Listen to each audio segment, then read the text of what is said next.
¿Dónde andaba en 1980? ¿En qué trabajaba? Estaba en el noticiero 24 horas y por esa razón, cuando se conoció lo que estaba sucediendo en la embajada, yo tuve que llegar a ese sitio acompañado de un camarógrafo y de un auxiliar de sonido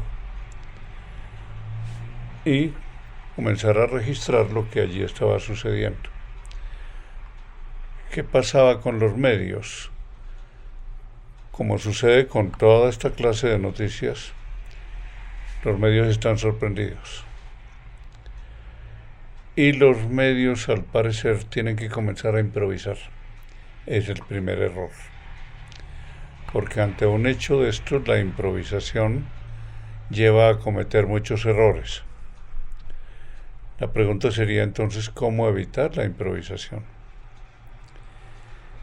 Para evitar la improvisación, los medios necesariamente tienen que descartar el factor tiempo que les impone una prisa para hacer competencia con los otros noticieros o los otros medios de comunicación.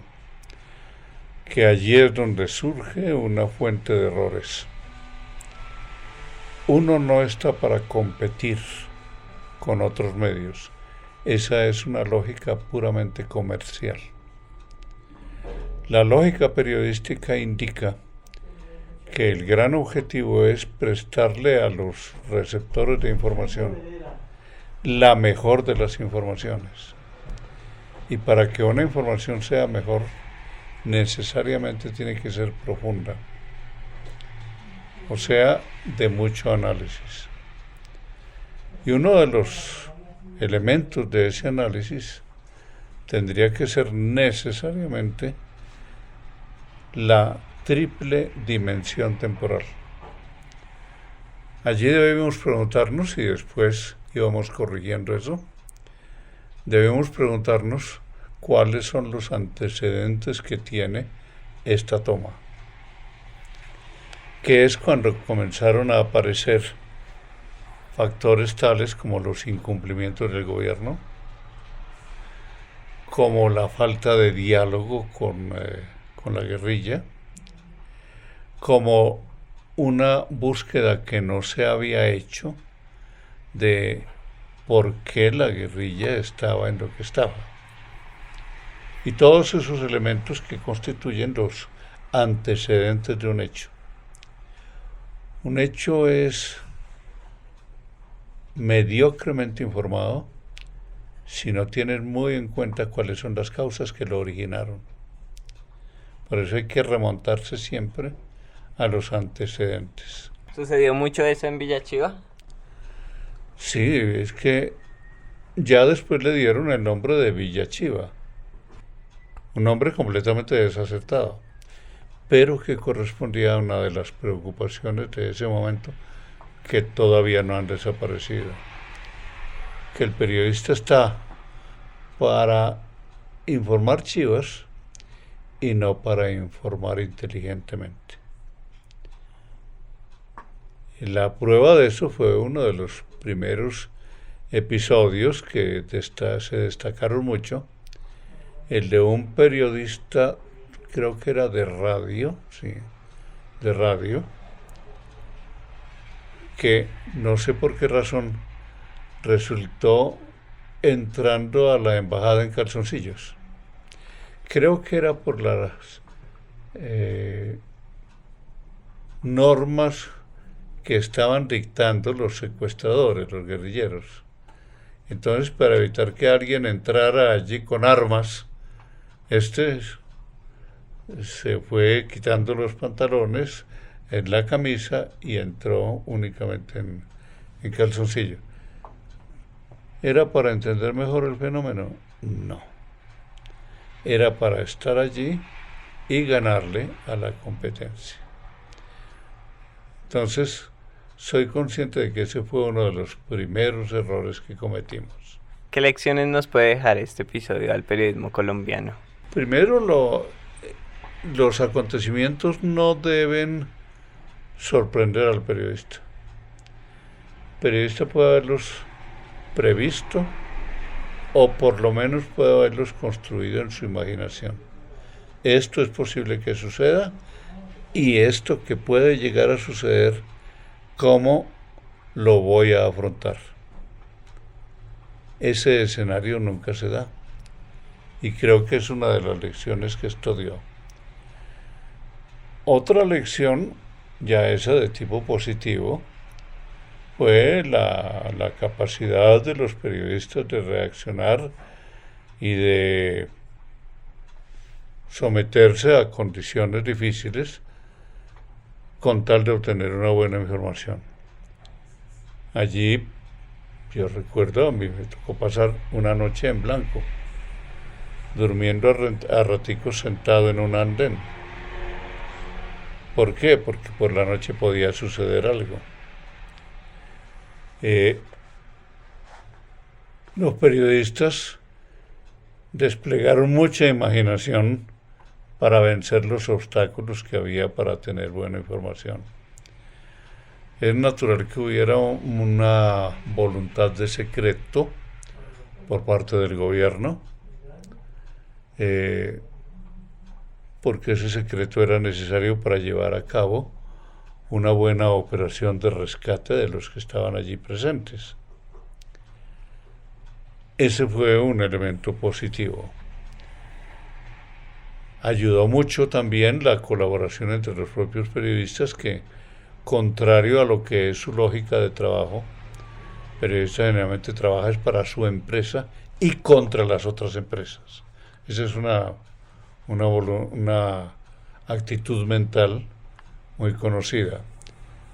Allí, por razón de la duración que tuvo esto, los periodistas hicieron muy buena relación entre ellos, se prestaron colaboración hasta cierto punto.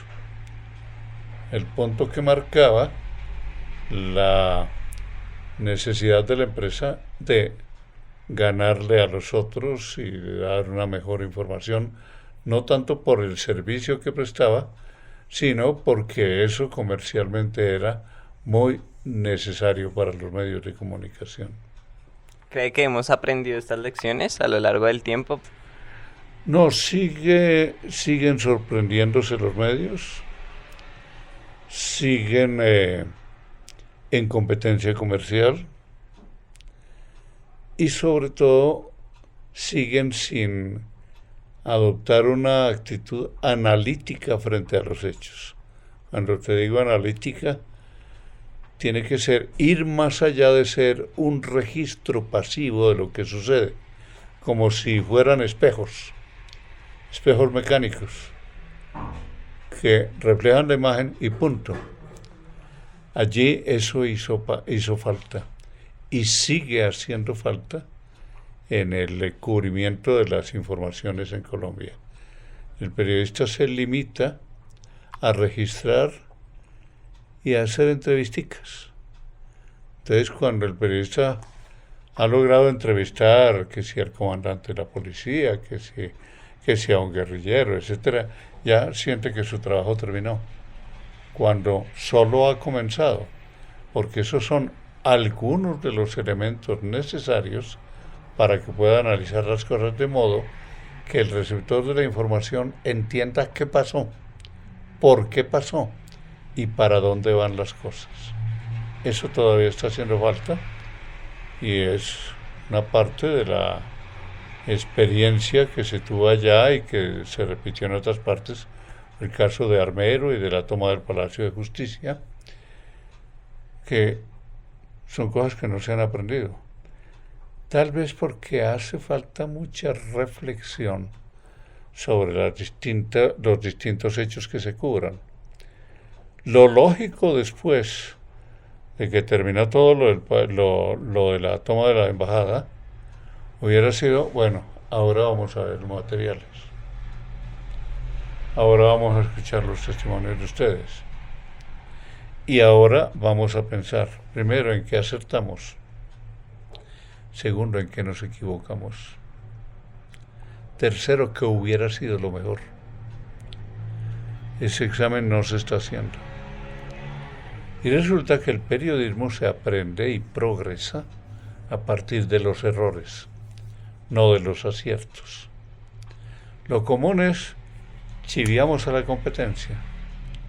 Estuvo muy buena esta filmación o estuvo muy bueno este relato, pero no se aventuran por el camino que es el más positivo. ¿En qué nos equivocamos? ¿Qué hizo falta? Eso es lo que debería resultar de cada una de estas experiencias. El día en que los periodistas colombianos seamos capaces de imponernos como disciplina después de cada cubrimiento, preguntarnos en qué fallamos para corregirlo, ese día el periodismo colombiano comenzará a ser mejor que cualquier otro periodismo. Porque en esto, repito, uno aprende más de los errores que de los aciertos. ¿Usted cree que los periodistas que estuvieron allí o personalmente en su experiencia les cambió un poco la forma de ver las cosas ese cubrimiento? Es muy difícil decirlo, pero sí están dadas las condiciones para que el periodista examinara sus técnicas y su actitud. Estaban dadas las condiciones, porque todos queríamos dar la mejor información. Pero para dar una mejor información mañana distinta de la de hoy y de mayor calidad que la de hoy, se necesita examinar qué fue lo que se hizo. Y ese examen es el que hace falta. Si usted pudiera hacer este cubrimiento nuevamente, ¿cambiaría alguna forma de cómo lo hizo? ¿Qué caminos tomaría diferentes? Obviamente que se cambiarían muchas cosas.